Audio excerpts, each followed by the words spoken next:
So tonight's talk is entitled Degrees of Enlightenment. It's hopefully there'll be something for everybody. Some of it will be pretty abstract, but not all. The idea of enlightenment in ancient times was a very sacred idea. It wasn't bandied around as it is today. We hear the word enlightenment quite a bit these days. There's even a magazine out, monthly magazine called What is Enlightenment, where some of the stars, current stars in the enlightenment field write articles about enlightenment. And the funny thing about enlightenment, according to the sages, is that nothing can be said about it, and yet there are all these articles written about it, and quite a few people claiming to have attained it. And tonight's lecture is going to try to restore a little of the original meaning to the idea, which will be pretty foreign because the meaning that we tend to hear associated with it these days is pretty watered down. There are even weekend retreats that promise enlightenment as a result of the weekend retreat. I run into people relatively often, usually in places like Ojai, who claim to be enlightened, and it's a very sacred concept, really, and Buddha is called the fully enlightened one, and that implies that phrase, fully enlightened one, implies that there are degrees of enlightenment less than full, and there are. And it's said that unenlightenment cannot understand enlightenment, and that ignorance cannot understand knowledge, and that the shadow cannot understand the light that sheds it, and that enlightenment is not a state, it has no location, and it's not a condition.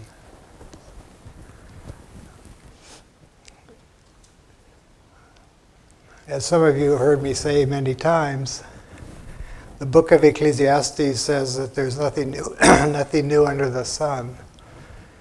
And there is much more to that than meets the eye. If our view of history is pretty foreshortened in the West. If you study East Indian history, East Indian thought, they trace their history back 1 million years. Most Western historians can't take that seriously. Nonetheless, they trace their history back 1 million years to the reign of Rama. Some of you have heard of Rama. Maybe you've heard of Hanuman, the monkey king. And Rama was said to be the phrase that's used is capital letters, king initiate. It's said that the same, and that was according to East Indian lore, the time of Rama was a golden age, the last golden age on earth.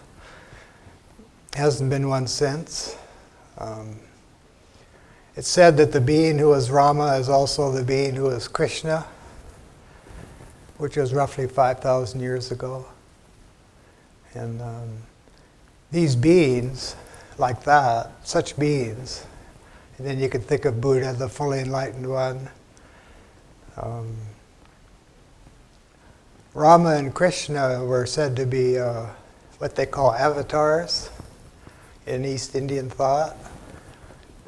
That would be the contradictory idea that the sum total of reality assumes a human form.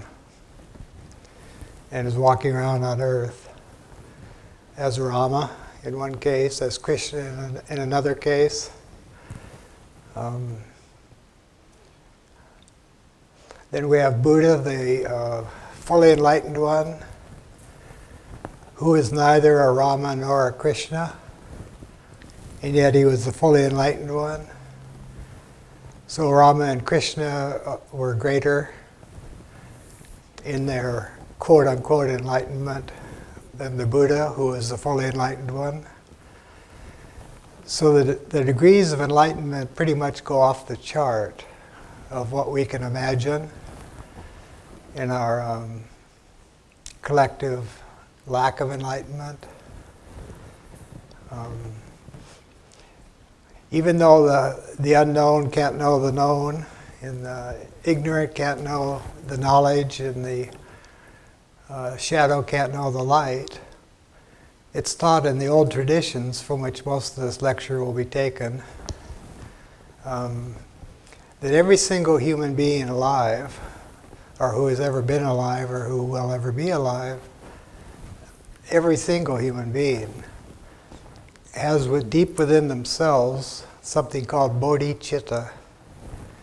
Bodhicitta, which is usually translated as the seed of enlightenment. So every human being, if we were all sages or enlightened beings at some level, every human being we would meet, we would see within them this seed of enlightenment, this potential for enlightenment. It's not a potential limited to some particular class of people. It's not limited to any particular priestly caste. As we saw last week when we were talking about the woman initiate Hypatia, she pointed out that everyone's included in the human dance. The most wretched human being has bodhicitta. In that sense, if one were to look at humanity as a whole, which we're not usually inclined to do, being caught up in our parochial and cultural frameworks, if one were to look at humanity, consider humanity as a whole, then one would be considering 6 billion human beings currently alive, all having the seed of enlightenment within them, no matter what they're doing with their lives, which might be apparently about a 180 from anything one would consider enlightenment. So one thing an enlightened being sees is the potential for enlightenment in every other being. And another thing an enlightened being does is to give hope to every human being he or she meets, in whatever form that hope seems appropriate. Enlightened beings give up on nobody. It's said that an enlightened being can put the case, so to speak. An enlightened being can make the case, the positive case, for any human being. This radically cuts into our kind of standardized conceptions of good and evil. Most of us have the world divided up, to some degree, some of us more than others, into the good guys and the bad guys. It might be in terms of the neighborhood. It might be in terms of the town, or the part of town, or the country, or the other country, or the race, or the gender, or any other damn thing. Most of us have it divided up into us and them. And us is never the bad guys. Even the bad guys when they say us, think they're the good guys. And the cops are the bad guys. So most of us are caught up in these dichotomies, which we, depending upon who we are, we're all different, but we're all also rather the same in our ignorance. Most of us have the world divided up in terms of good and bad, right and wrong. And these concepts are usually just the result, pretty much the result of where and how we were born, where and how we were raised, reactions to how we were born and where we were raised. Some of us stay with it, some of us react to it and do the opposite. It's all fairly predictable and sad. It's all secondhand information. We do it in clusters. You know, the good guys and the bad guys. It's never just me. It's always like us. And so we have these kind of rigidified, absolutized notions of good and evil, and right and wrong. And these are very foreshortened, and they assume a great deal. They assume, for example, that we know the difference between light and shadow. They assume we understand the nature of light, which we don't, and the nature of darkness or shadow, which we don't. There is a man called Klaus Houghton, who was an Englishman who spent his whole life trying to understand the good guys and the bad guys, because he knew there was something fishy about that distinction. So he worked with policemen and robbers, policemen and criminals in London. And he became friends with policemen and criminals, and very good friends. And he found out that among the policemen and the criminals, there were quite amazing friendships that developed between the good guys and the bad guys. And they'd even get together and crack jokes about how they're on the opposite side of the coin, but they're both doing the same thing, just playing different roles in the game. And he found out that through talking with the policemen and the criminals who were buddies with each other, he discovered that he came to the conclusion that our conceptions of good and evil are way too concretized. There is no black and white. There's much more gray. The most vicious person you know can have a moment of compassion for somebody. The most compassionate person you know can have a moment of uncontrollable anger. To understand these things, it helps to think about something pretty abstract, which we'll do here for a few moments. Because most of our conceptions of enlightenment are pretty personalized.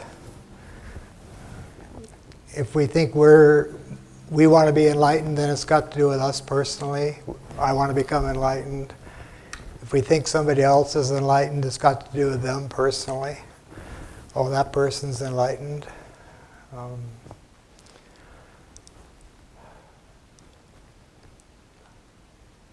We're in these human forms, and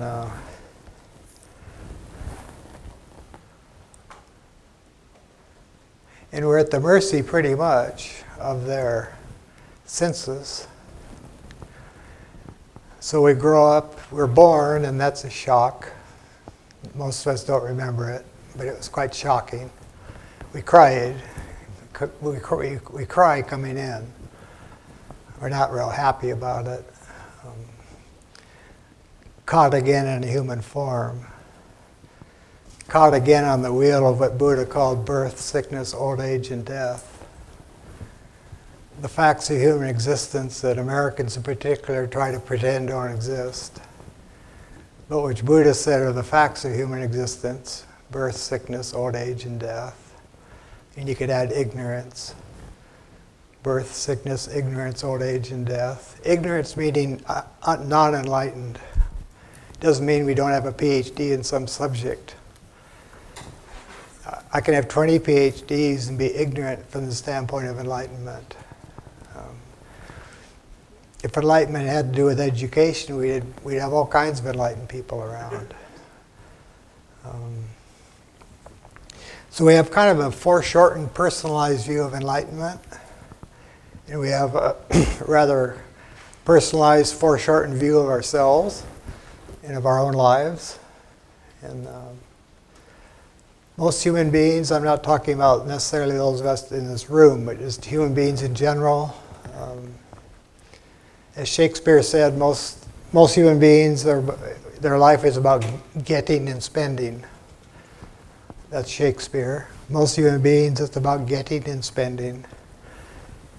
Thoreau said most Americans live lives of quiet desperation. Most people aren't looking for enlightenment. Or they're looking for enlightenment, but they don't know it.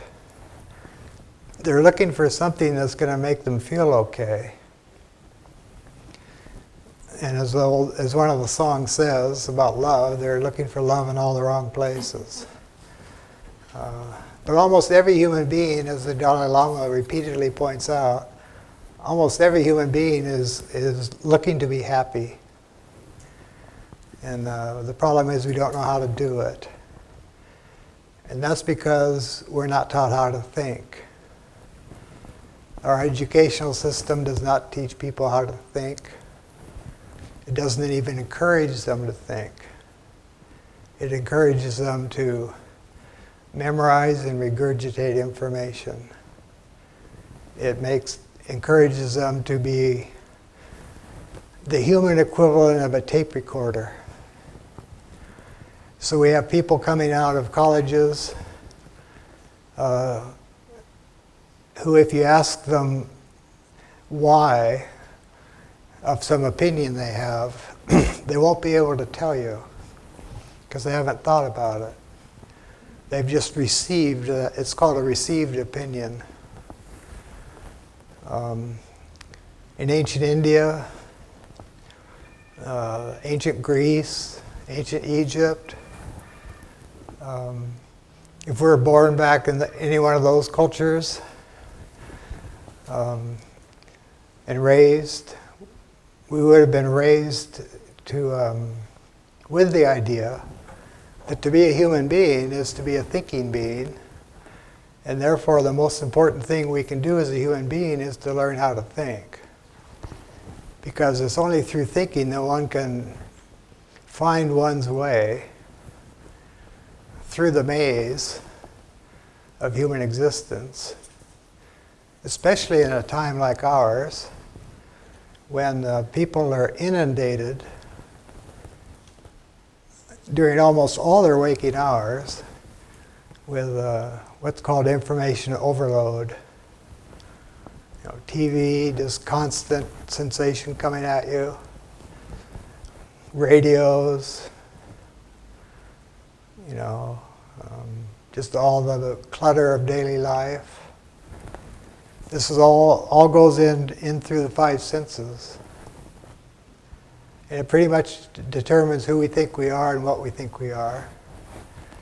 And most of our opinions are secondhand, meaning we haven't actually thought about them ourselves particularly.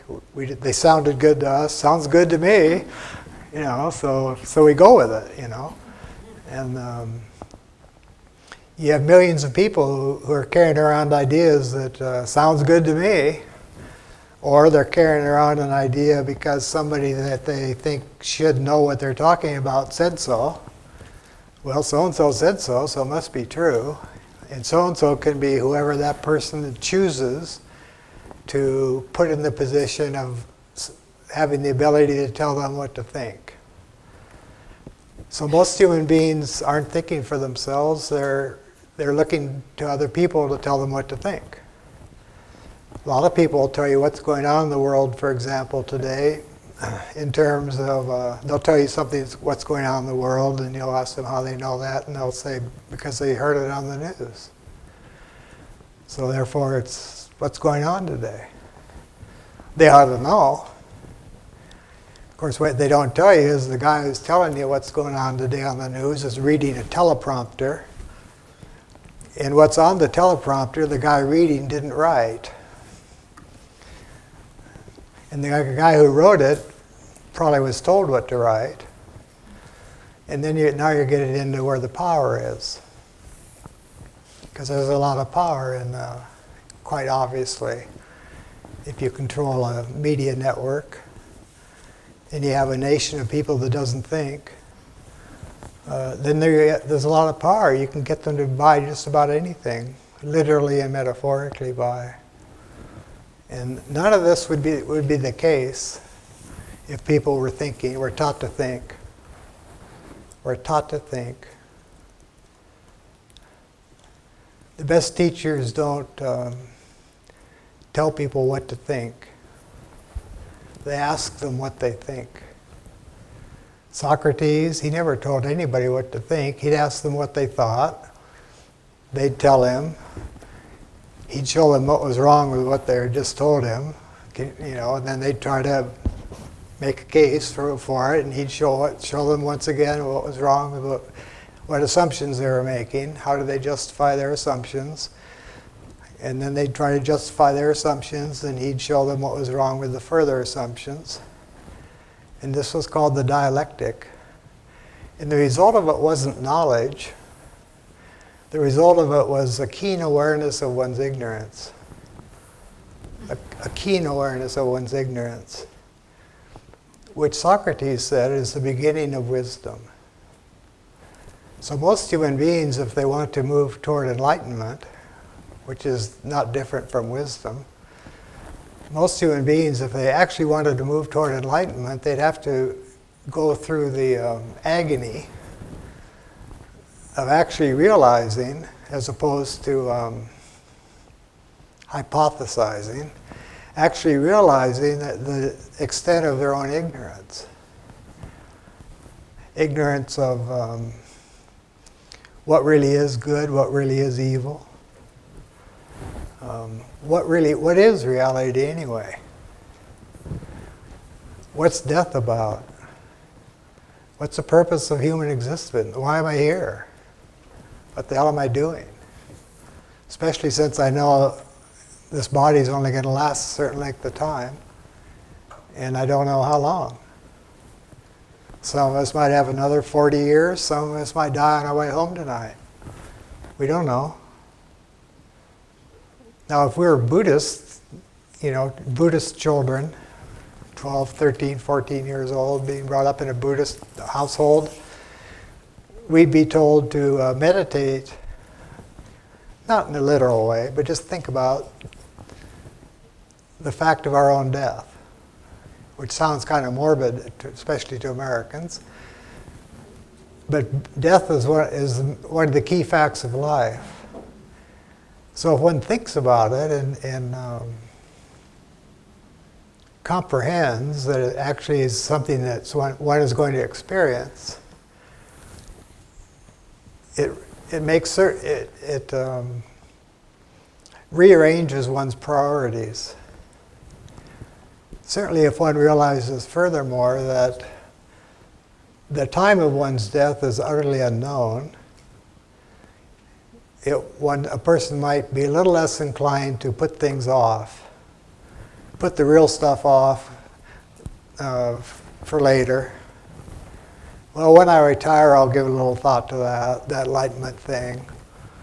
Or once these kids are raised, maybe I'll give a little thought to what I'm doing here on the planet. Or once I retire, or whatever. But every night on the so-called news, which is like a joke, it's a joke because there are 6 billion of us on the planet, and then about 18 minutes, minus commercials, in about 18 minutes you're told what what noteworthy things happened today with those 6 billion people? So figure it out. Someone's making the selections. Big world, man, 6 billion of us, and you got it all in 20 minutes? Or you got it all in the LA Times? This is just this is like elementary, my dear Watson, information. But most human beings don't think enough to even think this far into it. Because no one asks us to think. And thinking is all that makes us different from our pets. Yeah. The word man, M-A-N, not as to gender, but as in human, the word man comes from the Sanskrit word manas, M-A-N-A-S, which means to think. To think. So a person who's interested in enlightenment, whatever the heck that turns out to be, would probably be well advised to spend some time alone, making a list of everything one thinks one knows. Actually write it down, you know. Well, I think I know this. Just make a list of everything you think you know. And once you've made your list, don't cop out just by saying, oh, I don't know anything. No, you think you know something because you're living a life. You're living a life and you're making decisions every day based on some assumptions you're making. So don't say, oh, I don't know anything, so I won't make a list. No, you think you know something, or you wouldn't have any opinions, you wouldn't have any views, you probably wouldn't even get up in the morning. You know, so maybe all you think is you got to go to work. Okay, you know, maybe that's what you know. You got to go to work. Write it down. So just write down. This is like I used to call these when I taught philosophy classes. I used to call things like this philosophy field trips. You know. So a philosophy field trip, a good one would be to make a list of all the things you think you know. Take your time. Don't have to do it all in one sitting. And once you have your list completed, then take a little more time and ask yourself, relative to each thing you've written down, how do I know this? How do I know this? And if you have an answer to that, ask yourself how you know that. And just keep asking yourself until you get to the point where you don't know anymore. Or until you get to the point where you realize you're making an assumption. An assumption. Because that's where you will get. If you pursue the process of how do I know this far enough, with some clarity and courage and honesty, you'll end up uncovering your assumptions. And that's where it'll stop. I've got these assumptions. And given these assumptions, I think this, and I think this, and I think this, but only because I'm making this assumption. And quite clearly, just by the definition of the word, assumptions aren't knowledge. They're assumptions. They're necessary to function, but they certainly aren't knowledge. So if my life is based upon assumptions, then I can't really claim to know anything. Which is why Socrates tried to help people. He was killed for it, of course. Why Socrates tried to help people get down to the level where they became cognizant of their assumptions, and therefore realized they knew nothing. Which wasn't a negative state for him, as we said. It was the beginning of wisdom. Because once I know I don't know anything, and I really know that, it's not just a head trip I'm doing in my head. Oh yeah, I don't know anything, man. And neither do you. We're all just fools. No, it's not that. To realize I don't know anything by going through a process, something like the one I just described, it creates first of all, it creates a certain kind of lightness. the burden goes away. The burden of all that knowledge, supposed knowledge you've been carrying around. All those people, all those bad guys out there that you're taking value against, or Xanax, those people who make you so nervous because they're evil, and they work in the next cubicle. So once a person realizes they don't know, there is a sense that the burden lifts, because you got nothing left to defend. Those of you who know about psychology, know about defense mechanisms. Everybody has them, except the people who know they don't know anything. And then they don't need any defense mechanisms because there's nothing to defend. Except ignorance. You got to defend ignorance. No war has ever been fought in the name of ignorance. We're ignorant. Let's go kill some people. Yeah.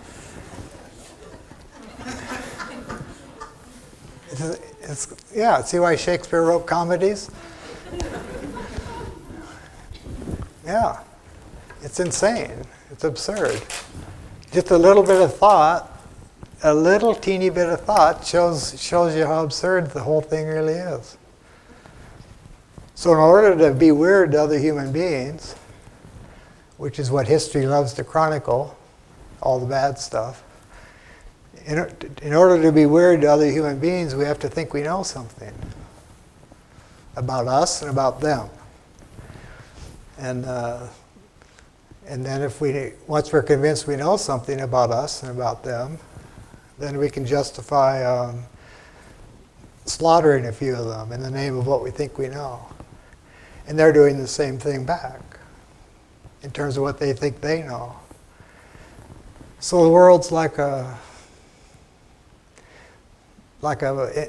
distorting mirror. There are all these millions of people who think they know things, and they're willing to fight for what they think they know, rather than think about what they think they know. And the reason we don't teach our young people to think is because if we did, we couldn't raise an army. We couldn't sell most of our products. We couldn't psychologize them like we do. If you teach someone to think, they become immune to all the manipulation that goes on, the mind control. Research since the 50s by the CIA, which is then lent to various institutions to use. So teaching people to think has never been popular. Socrates was killed for it. Jesus was killed for it. Buddha was attempted to be killed for it.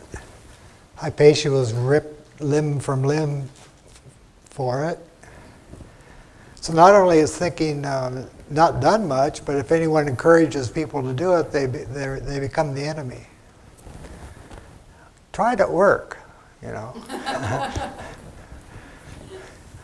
that's a very interesting position. What are your assumptions? What assumptions underlie that statement? They won't even know what you're talking about, probably. They've never thought about it. So now let's go to the opposite side of the coin. What's an enlightened being about? And here's where we have to get a little bit abstract.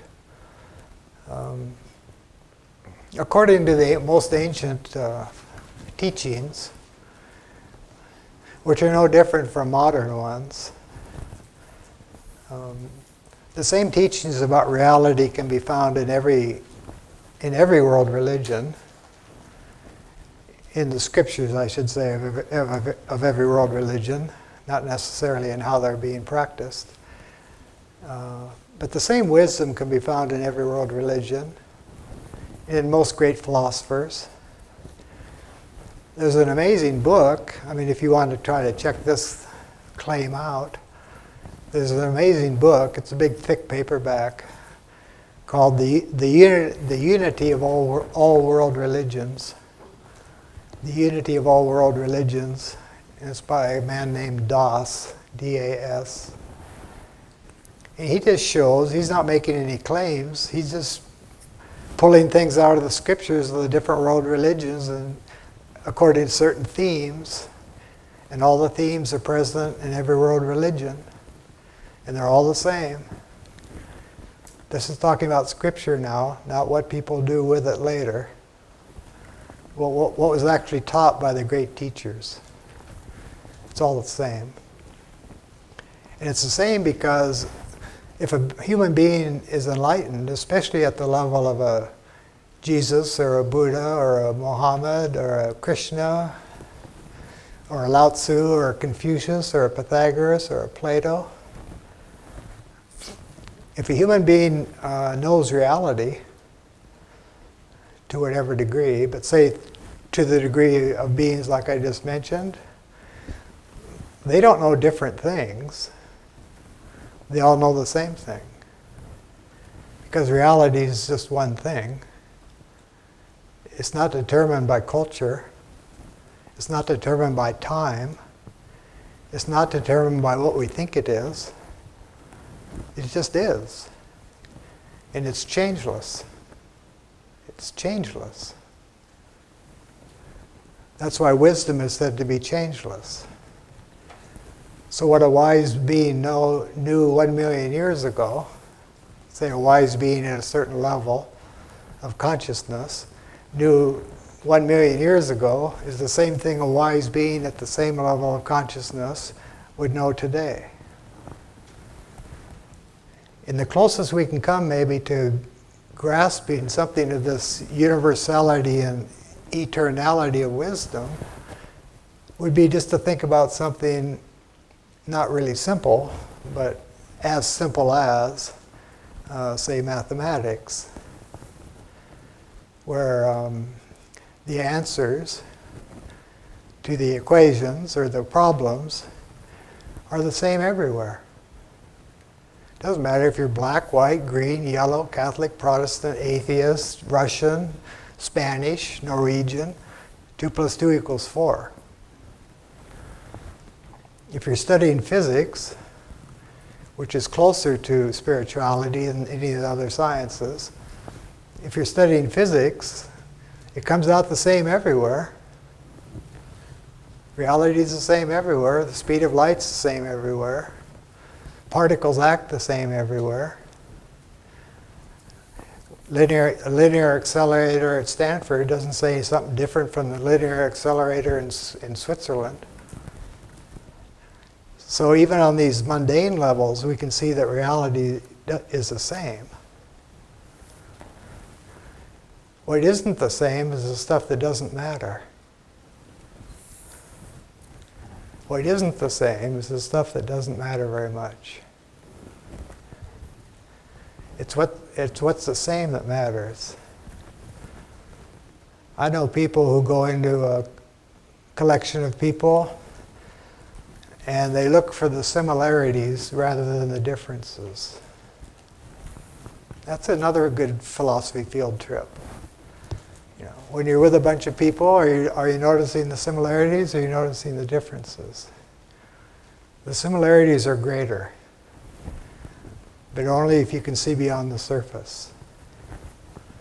So enlightenment doesn't have to do with the surface of things, with how things look, with how things appear.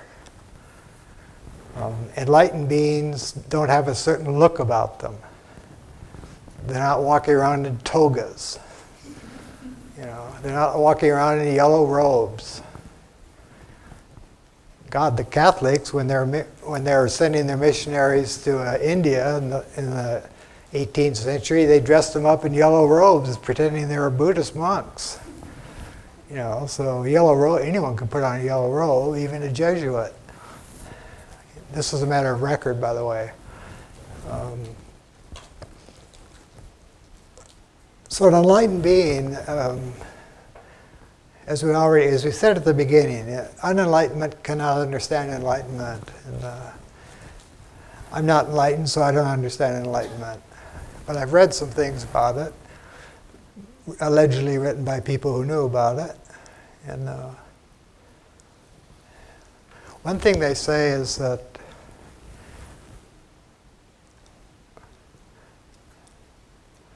there's a path to it, which is the same for everybody, no matter what their, quote, trip might be. And the path has got to do with consciousness, and it's got to do with time, and it's got to do with space, and it's got to do with motion. Because we're all conscious.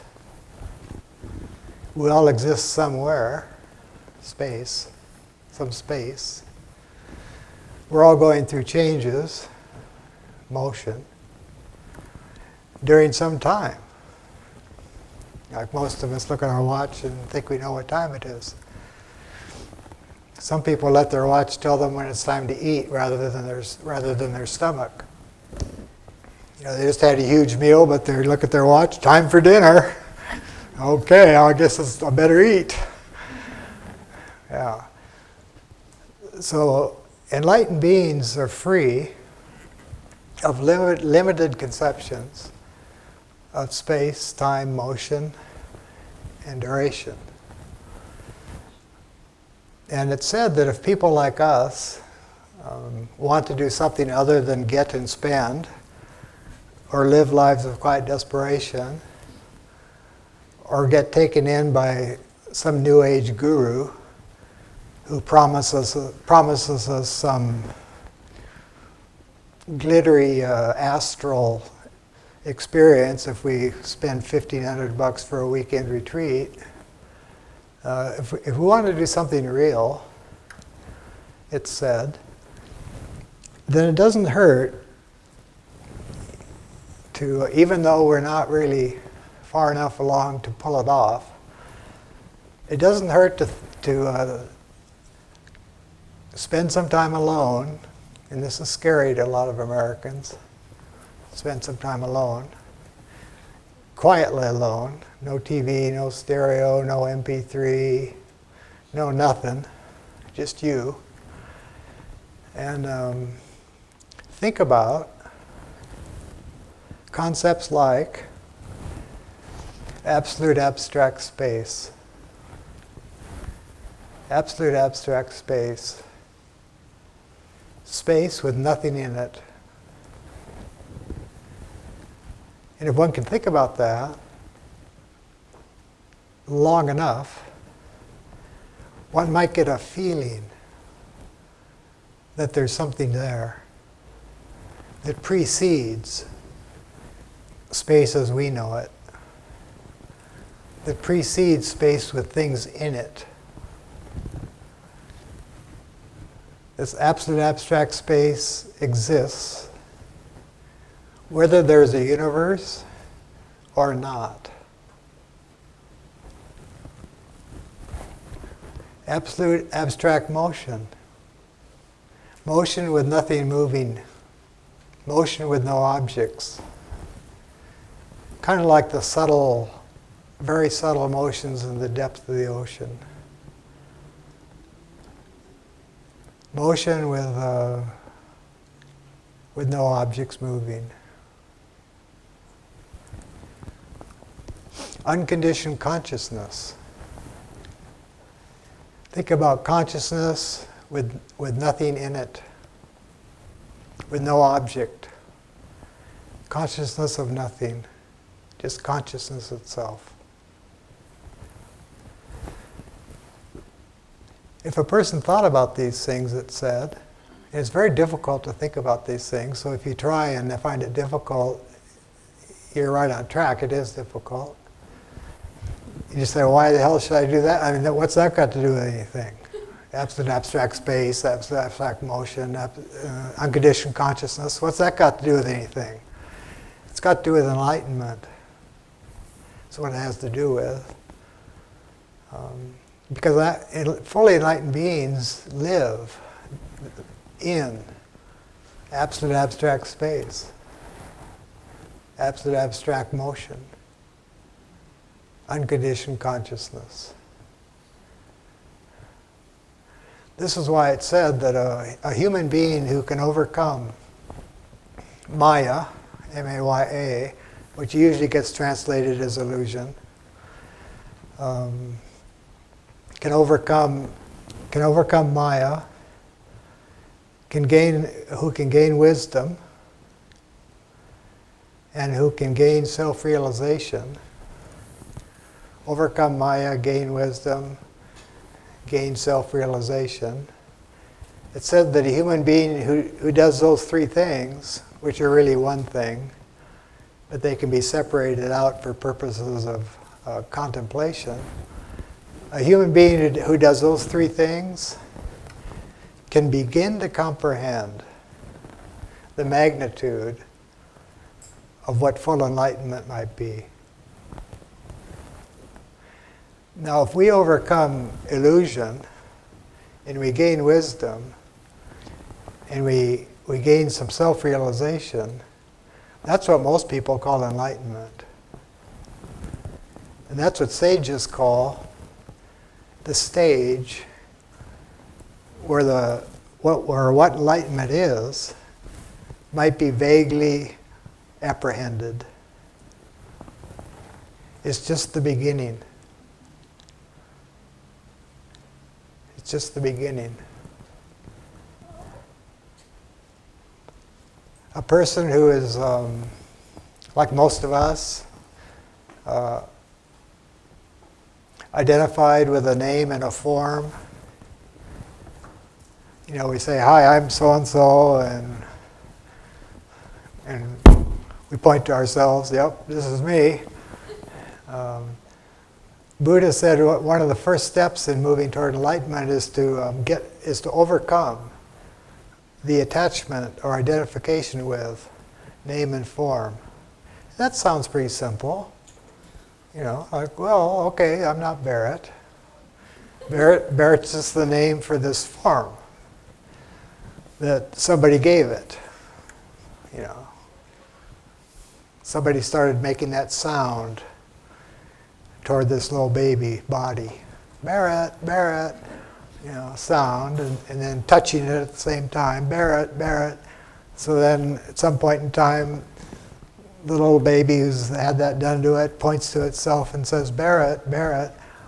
And the parents are just thrilled because now he knows his name. He can say his own name. So now he knows who he is. No. If we taught people to think, which we don't, if we taught people to think, what he knows now is what he's called, not who he is. It's what he's called. So rather than saying, "I'm Barrett," you'd have to be accurate, you'd have to say, "I'm called Barrett." They call me Barrett.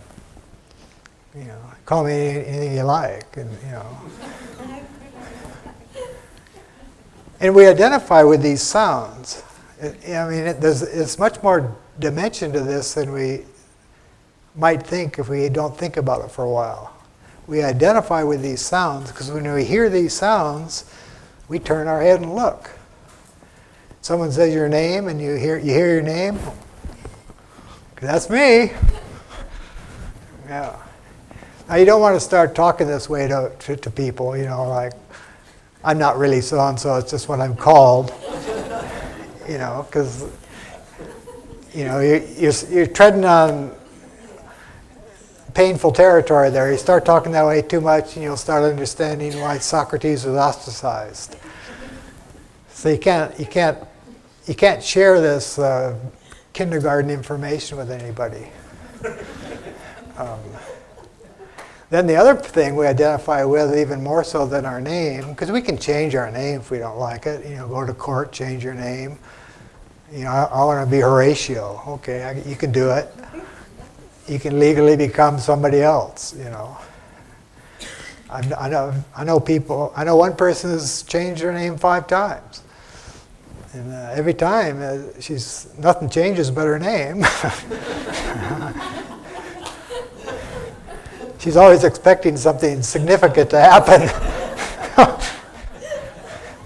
It's pretty trippy. But then on the other hand, the body one's harder. because we identified, it says Buddha, with name and form. Now the form one's harder to get around, because we really do think we're this body. Because if we did not think we were this body, or to put it positively, if we knew we were not this body, we'd have absolutely no fear of death whatsoever. And it wouldn't be the macho thing where I'm not afraid of death. It would be a very deep awareness that death is an illusion. No such thing. The body dies. No question about it. Birth, sickness, old age, and death. No way around it. But for an enlightened being, death is an illusion. They're not in the least bit identified with the body they're walking around in, or with the name it's given. Their consciousness is not centered there.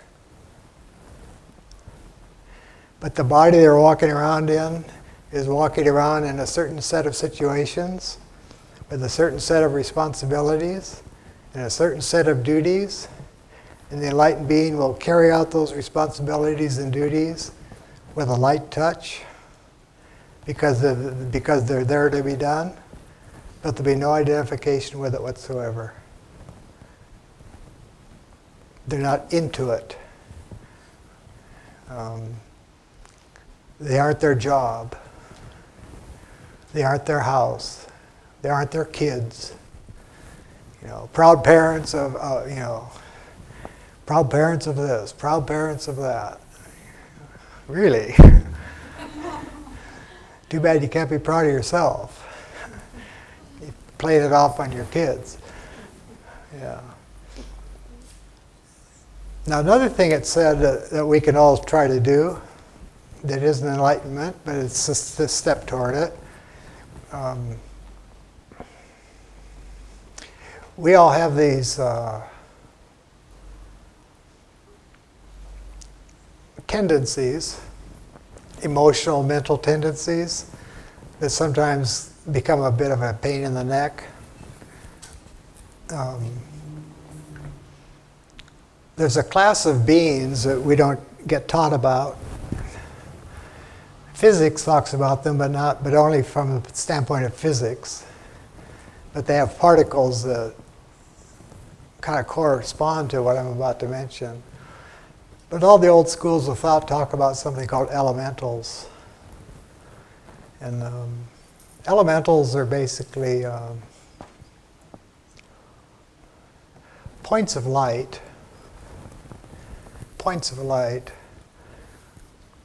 that are capable of receiving an impression. Like if I have a dark, negative thought, well, first of all, let's go step back and just say everything is material. Everything involves matter. But there are levels of matter that are so refined that even the most advanced physics isn't aware of it yet. But physics is aware of some pretty rarefied states of matter, like in particle physics and so forth. But from the standpoint of a Buddha, the matter they're becoming aware of in particle physics is still very low level, shadowy matter. But nonetheless, it's matter. But it's invisible. So those people who think, well, what you see is what's real, man. This is it. Even the matter in our bodies is not what it appears to be. If a clairvoyant looks at you, they don't even see your so-called solid body. They see patterns of energy out of which a body emerges. So every single thought we have involves some level of matter. If something exists, it has to be made of something. Kind of elementary, my dear Watson.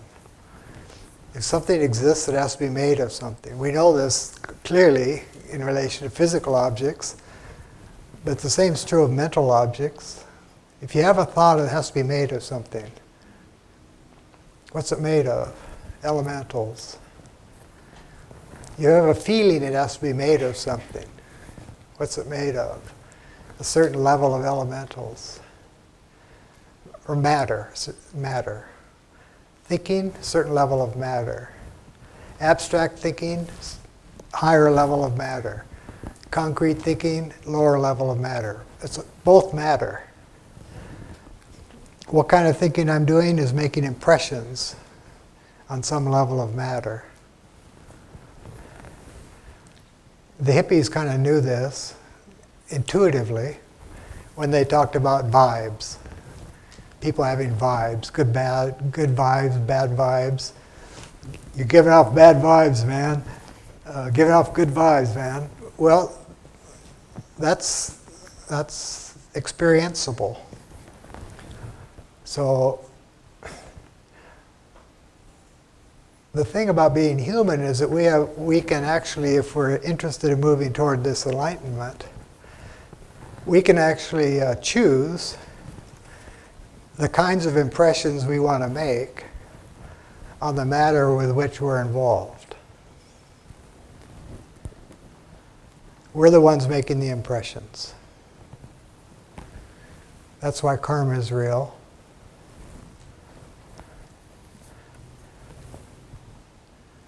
If you think negative thoughts, the world will appear to you to be negative. If you think in terms of human weakness, you will experience human weakness. If you think in terms of human beings being inherently good, you'll be more apt to see that in the human beings you meet. So what we see tells us more about ourselves than it does about the so-called seen.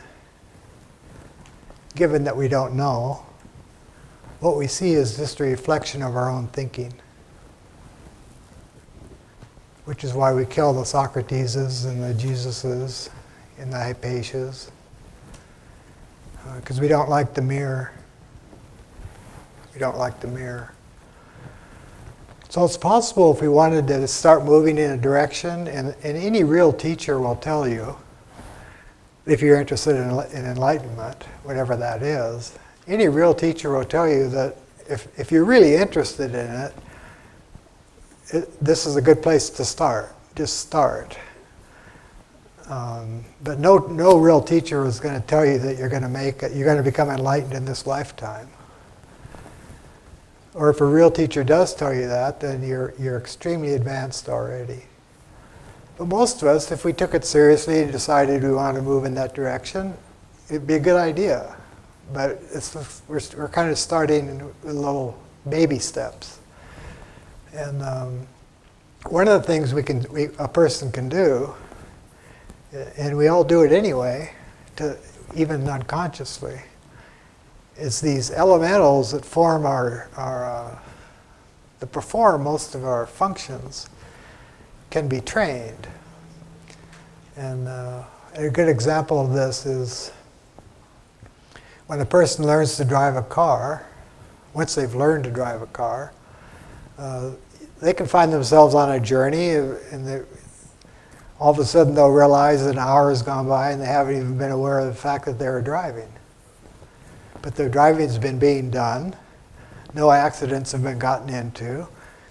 Lanes have been changed. Brakes have been put on. All this stuff has happened without their even being aware of it, because they're maybe in a conversation with somebody.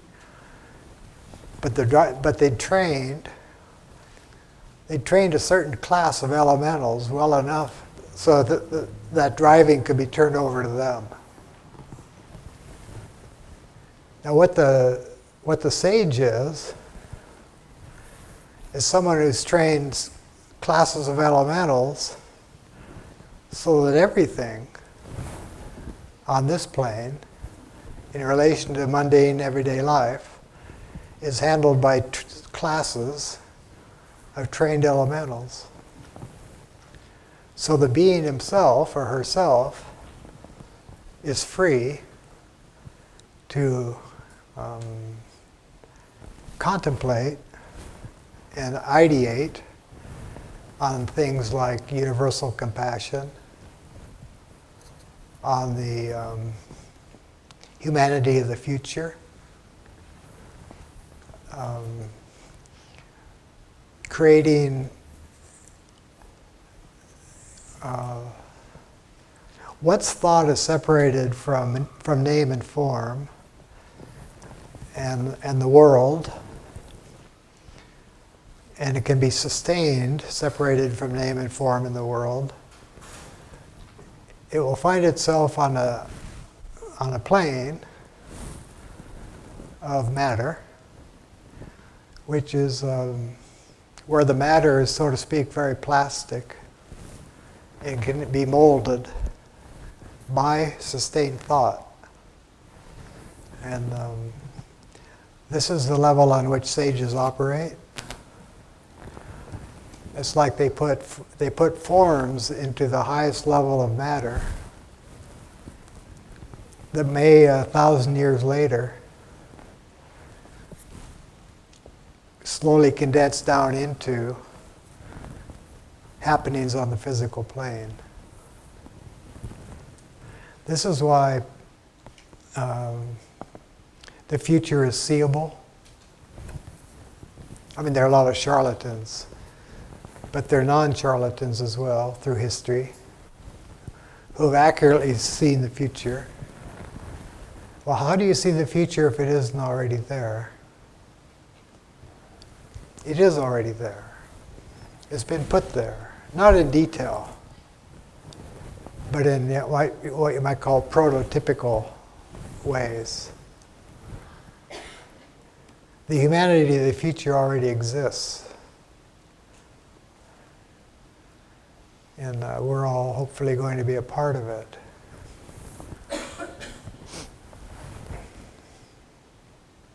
Buddha said, back to our judgmentalism of one another, or, boy, you're sure out of it. Boy, those people suck. And so all of our judgmentalism, whatever form, collective or individual. Buddha said that the differences between human beings, the so-called best and the so-called worst, the differences between human beings are as nothing compared to the differences between unenlightened human beings and a Buddha. That's quite a thought. The difference between the best human being and the worst is as nothing compared to the difference between an unenlightened human being and a Buddha. But a Buddha can't be understood from the bottom up, from down here, so to speak, by people identified with name and form. Because a Buddha is not a name and a form. I mean, there was a being called Gautama who lived and walked around and taught and didn't write anything down, like Jesus, who also didn't write anything down, like Pythagoras, who also didn't write anything down.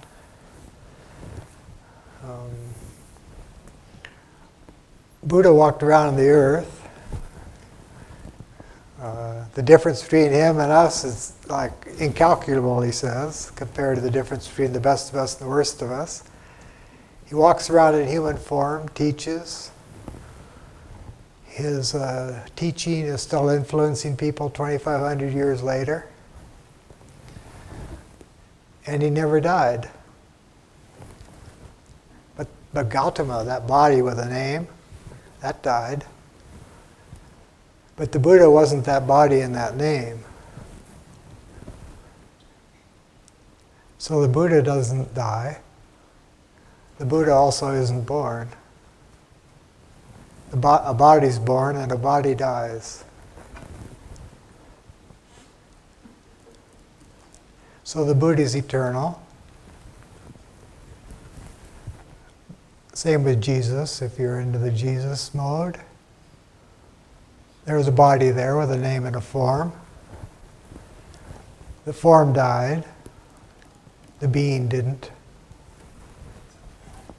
I've met people who are consciously immortal, and they don't claim to be enlightened at all, but they are consciously immortal. So they have no fear of death. They tend to be pretty light. They don't take on big melodramatic burdens from the culture. So I've met people who are consciously immortal who know that death is an illusion, and they know they're light years away from whatever a Buddha is. So it's an interesting thought to think that the very highest beings,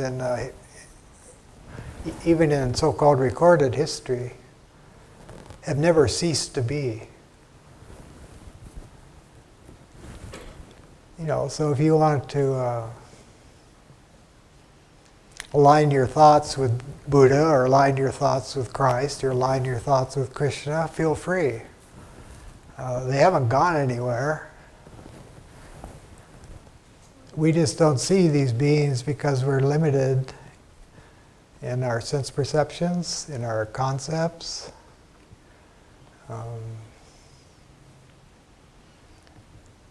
They've all been made into, they've all been identified with their names and their forms. Therefore, we think they're dead. And we think they have something to do with the past. And this is where our view of, where that that eternal duration comes in handy. The foreshortened view of time becomes irrelevant.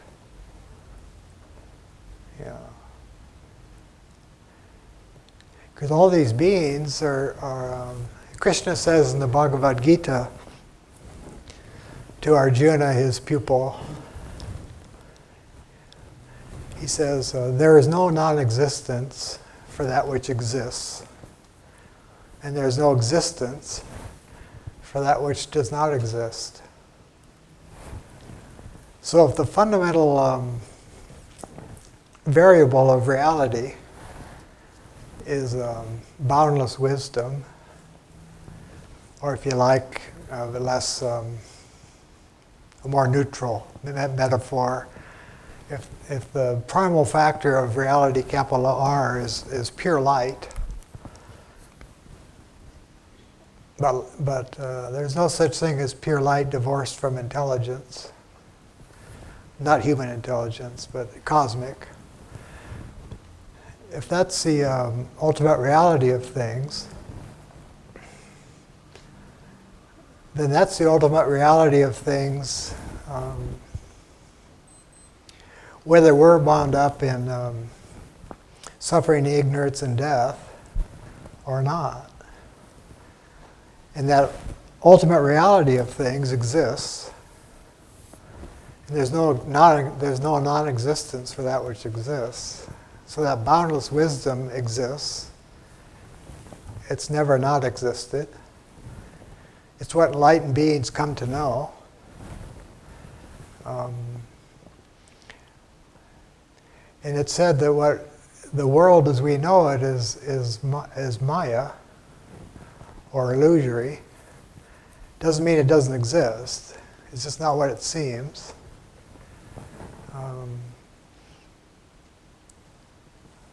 So what's enlightenment then? Some people think enlightenment is when this boundless wisdom becomes manifest.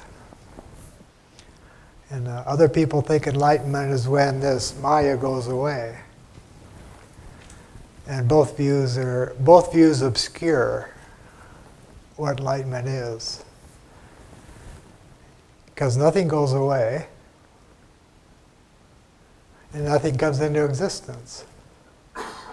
Because there's no existence for that which does not exist, and there's no non-existence for that which does. So you end up with something called what is, that's eternal. So that means what is not eternal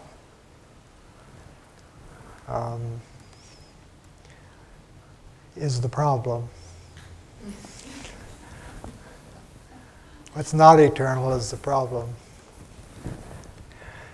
So if we all knew our true business, as one sage put it, last century, if we all knew our true business, life would be a contest of smiles. And there wouldn't be a whole lot more to say about it. And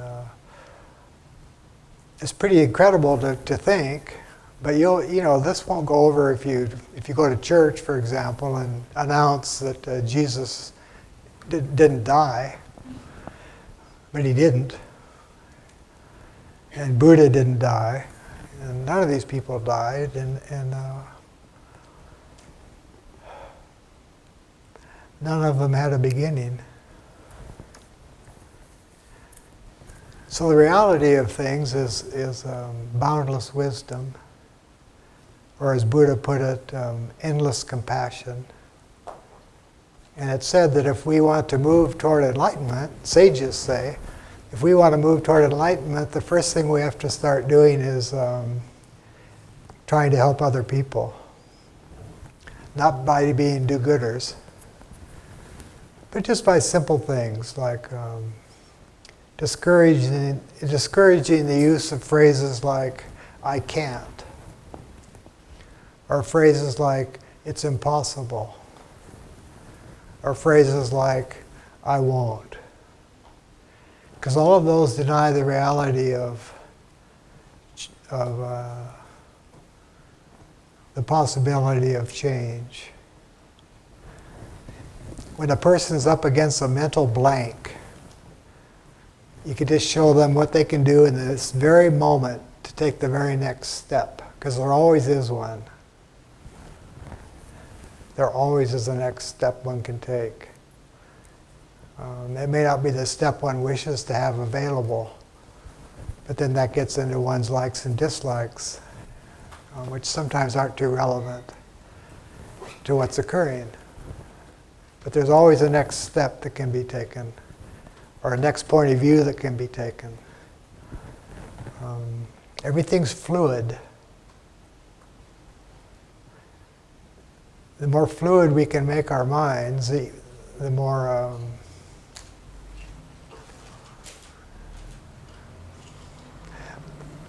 the more dynamically we can flow through this thing without getting stuck. Without getting stuck. And even if the body gets stuck somewhere, the mind doesn't have to be stuck. And even if the mind gets stuck somewhere, the heart doesn't have to get stuck. If one can do nothing else, one can think of pure light. And even what's beyond pure light, which would be a darkness from which the pure light comes. And that darkness is utterly unknowable. And so here we all are, and enlightened beings are few and far between. And the ones who are, and there are degrees of it, as I implied earlier, when we're saying someone who's overcome Maya and gained wisdom and self-realization is in a position to perhaps appreciate the grandeur of something like full enlightenment in the case of a Buddha. So having overcome Maya, or illusion, and attachment to name and form, aware that one knows nothing, the beginning of wisdom, and the realization of self other than as connected to name and form and memory and history. That's the beginning of enlightenment. You could call it phase one. But it's an important phase because if a person reaches that level, they know they're immortal. They know it. It's not a belief. I have a friend who told me not too long ago, he said, yeah, when I was 23, I suddenly realized one day that I was immortal. And I've known it ever since, he said. And he lives life with a light touch. And he makes everyone he meets happy. It's incredible to watch, you know. I can't do that. I don't do that. I make most people I meet miserable. I'm what they call a heavy dude. Yeah. So I admire those people who can do it with a light touch, you know.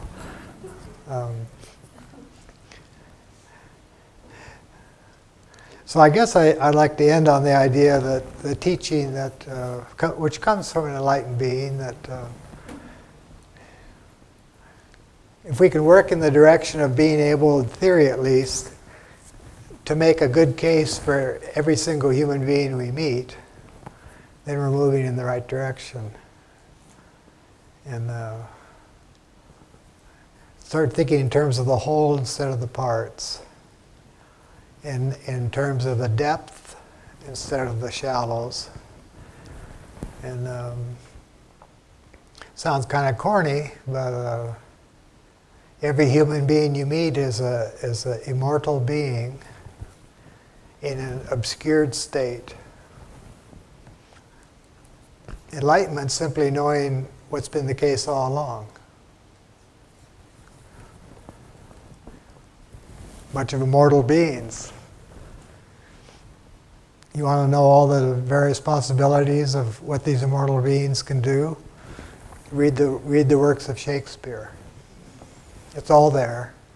Every role, every line. All the elementals are there. Ariel's there in The Tempest, perfectly trained elemental. Prospero's a servant. He's a magician. You know, so if you want to know what's going on the planet, you know, read Shakespeare.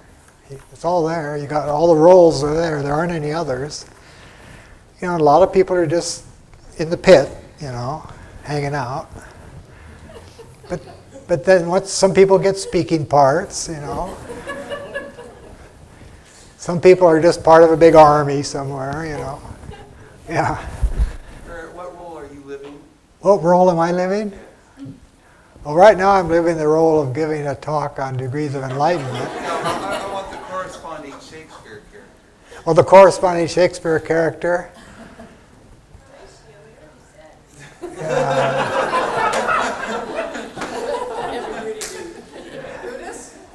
Don't know. Don't know.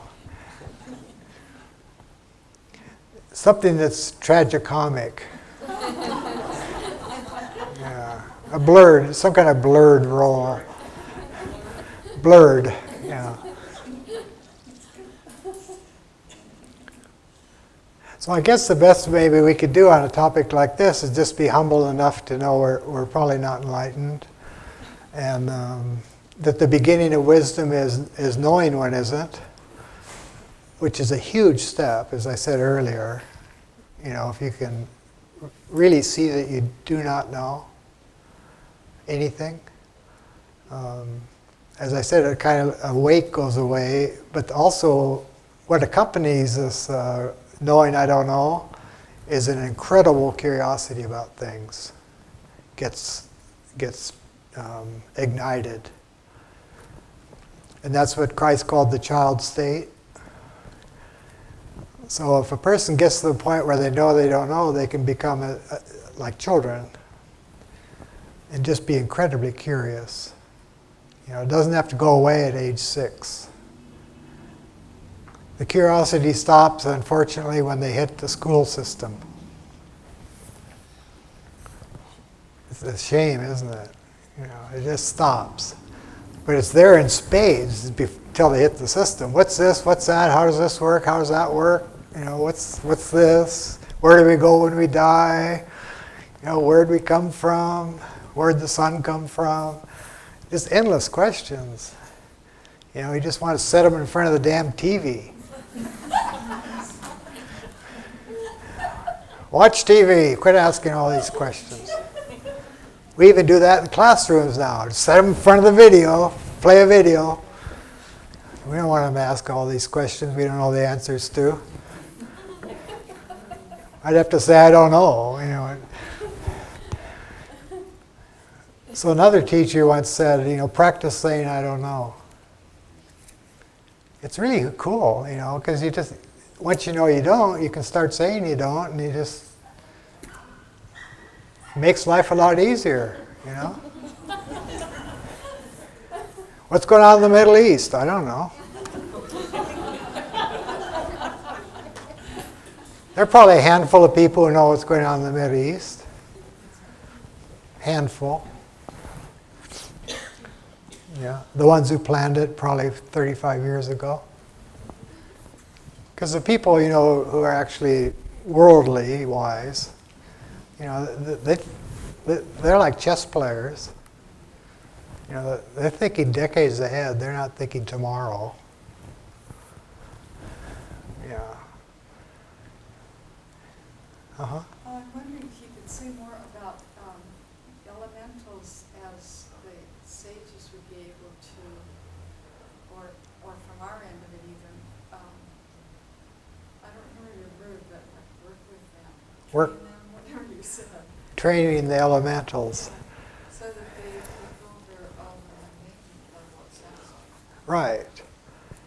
Well, our time's almost up, but just the idea is that they're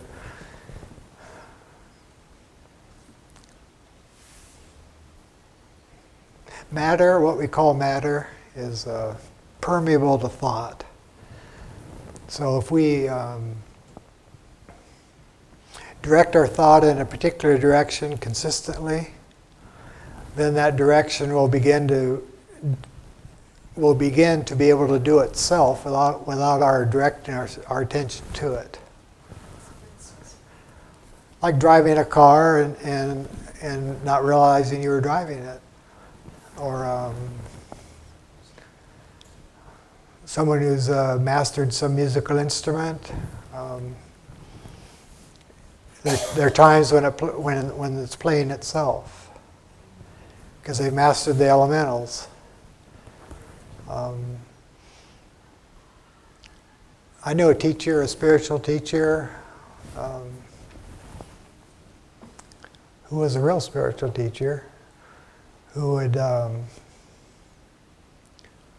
this gets kind of mysterious, because usually we think we know somebody who we're talking to because there's the body and the name, But they're beings who aren't always, you got the body there, but the question is who's using it?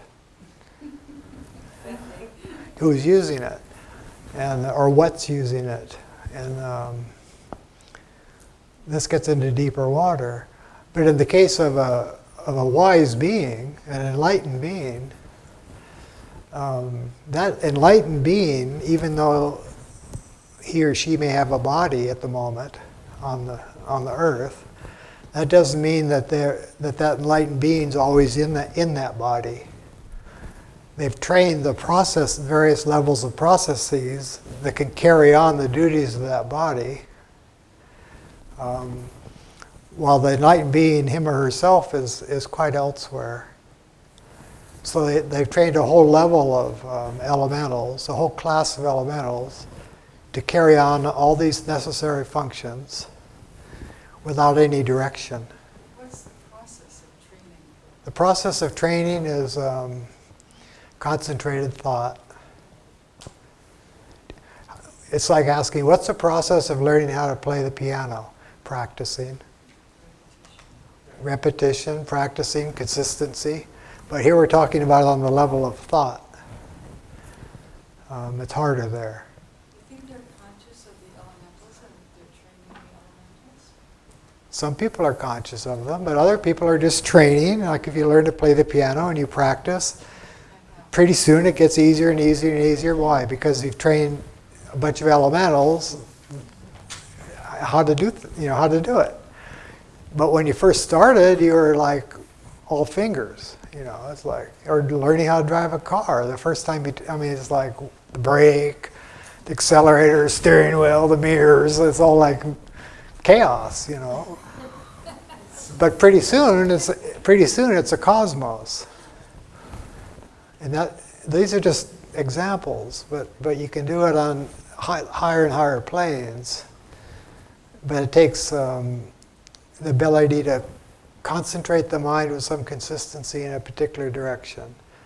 And that's just like learning to play a piano, that's a matter of practice.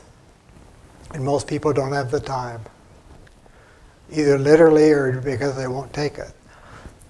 But maybe literally, it's a busy damn culture, you know. A lot of us just don't have a lot of time to do any of this kind of thing, yeah. Is that from the Eight Noble Path? Is it right thought?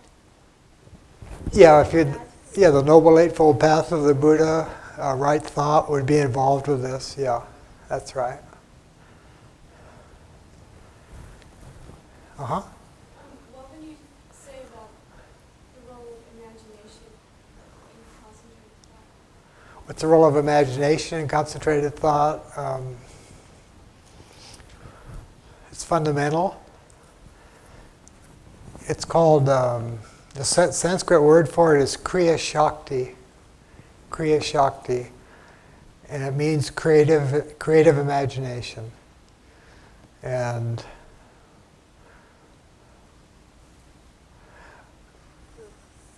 it operates on a very abstract level of matter. And insofar as they're fully enlightened beings, with or without, known or unknown to humanity, their minds are pretty much constantly engaged in Kriya Shakti, creating forms in the most abstract imaginable dimension, which will affect humanity in centuries to come. Yeah. Those are, that's why when somebody walks up and tells you they're enlightened, it's, you just need to kind of wish them well. Isn't there something called awakened that would be like the beginning stage? Yes, there is. That's what they mean, that they don't know the right word. Yeah, there is there are all kinds of stages of it, and in the ancient so-called mystery schools, like of Pythagoras and Plato, and the ancient Egyptians, like the pyramids weren't actually burial things, they had to do with mysteries. And in the so-called mystery schools, and even in modern day masonry, they have these degrees, and they're degrees of quote unquote initiation. So that's like stages of enlightenment, if you like. But there is a beginning stage where you're no longer identified with name and form. That's kind of the starting point. But there are definable, recognizable stages. And the interesting thing is that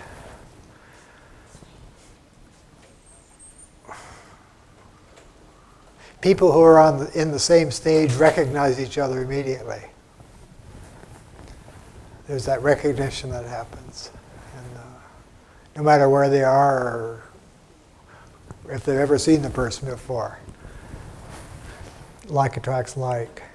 And so yeah, there are many, many stages. But what's good to keep in mind is that the highest stages of enlightenment are almost unimaginable. It goes so far.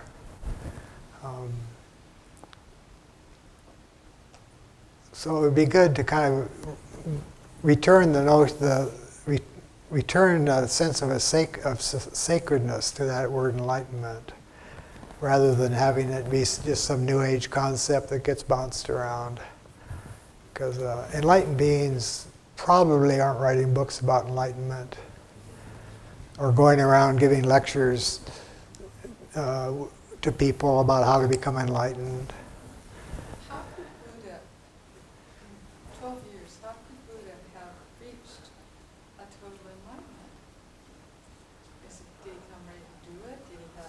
Well, those are mysteries, like how did Buddha reach total enlightenment, or how did Jesus do it, or how did Muhammad do it? Those are mysteries. It's like, and we don't have time to go into those, but it would have to do with, so to speak, what came into the body. Yeah, and maybe the talking during the sitting times. Right, but beings like that are beings like that come into birth voluntarily and with full awareness of what's going on and what's going to happen in the course of the life they're going into. And it's said that even a being like that has to recapitulate, although very quickly, all the stages from the beginning to enlightenment. So in every single case of these great beings, you have usually somewhere in the neighborhood of 30 years that they spend going through all these stages, mostly internal. And then at some point, usually around 30, 33, they start teaching. So they have to recapitulate the whole process, but they do it very quickly. Whereas with us, it's going to take lifetimes to do what they do in maybe 30 years. But they're coming in as fully enlightened beings for a particular purpose. Right. Yeah, last question. Didn't they come in at the end of a long progression of lifetimes of that same effort that we have to make? Exactly. So it's just like the end, you drop in to quickly recapitulate, do the work that you do. Right. Yeah, you don't just, yeah, that's right. I mean, even the Dalai Lama refers to himself as a simple monk. He's never referred to himself as enlightened. Yeah. Yet he was choosing every thought at the age of 14. So having the ability to choose every thought, that's pretty amazing. And he achieved that by the age of 14. And he doesn't call himself enlightened. But how many of us can choose every thought? See, so we're talking about, it all comes down to consciousness. And so in the meantime, until we're enlightened, maybe we can just be a little more aware that every human being seeks happiness and do what we can to contribute to that rather than be in the us and them mentality. Just make it into us and the 6 billion of us, and we're in touch with the ones we're in touch with for whatever reasons, and do the best we can with that. And the main thing, if one's serious about this, is they say, one, it's going to be difficult, and the difficulties will come from yourself. The parts of you that don't want to, I don't want to practice the piano. There's resistance from the inside. And so it'll be difficult, so the main thing is just to stay with it. If one's interested in moving in a direction, stay with it with a gentle kind of pressure, no stress required, and take breaks. You don't have to be doing something 24/7. I'm striving for enlightenment.